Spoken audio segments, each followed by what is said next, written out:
Nous sommes là pour vous présenter ce parti et ses ambitions et ce que nous prévoyons pour les élections à venir, que ce soit les élections législatives, que ce soit les élections présidentielles.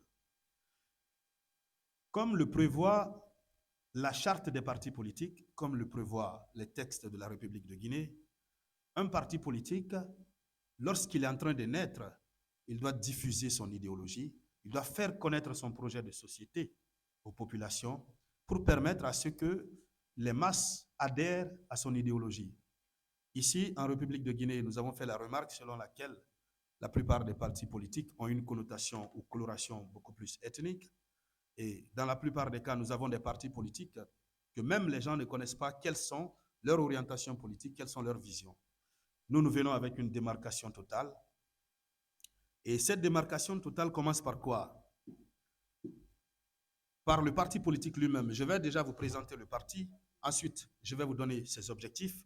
Et dans le troisième point, nous allons parler des grands axes de notre projet de société. C'est la raison même pour laquelle nous sommes là, présenter quelques lignes de notre projet de société afin d'obtenir auprès de nos concitoyens leur adhésion à notre idéologie, à notre vision, à notre projet de société.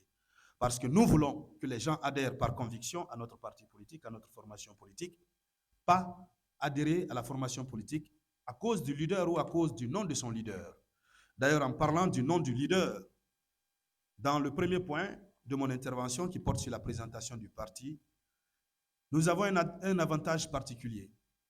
Le nom du leader ne compte pas dans la mobilisation des adhésions au niveau du parti des citoyens au service de la République.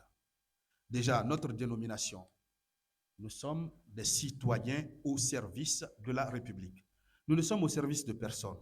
Nous sommes au service du peuple de Guinée, de la République. Nous avons un avantage, c'est que nous n'avons pas une coloration ethnique.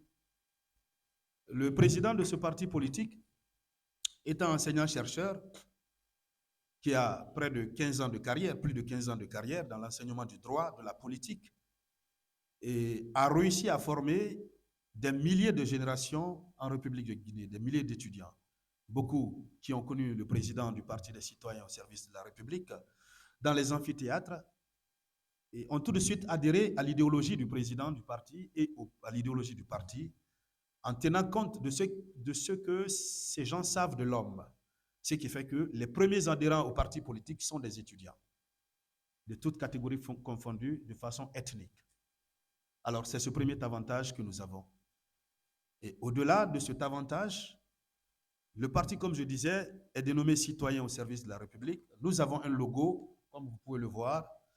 Nous avons le rouge, le jaune et le rouge, le tout encerclé par le vert. Alors, la direction des différents traits que nous avons dans le logo s'oriente vers la prospérité et l'émergence de notre République. Les rouges qui représentent le sang représentent notre détermination et le vert qui est là pour représenter notre environnement, puisque nous avons dans nos priorités le souci de préserver notre environnement, parce que lorsque nous partons dans les autres États, des États qui n'ont même pas du tout la verdure, lorsqu'on les voit pleurer, on comprend que Dieu nous a bénis avec une terre qui produit de la végétation qu'il faudra préserver et qu'il faudra d'ailleurs renforcer. Notre siège, c'est à Lambaye, au rond-point de Lambaye. Nous n'avions pas de siège au départ, puisque, comme je le disais, nous ne sommes financés par personne. Mais au fil du temps, à travers les cotisations des membres, nous avons su nous doter d'un siège et pour lequel nous allons vous inviter pour la présentation du siège.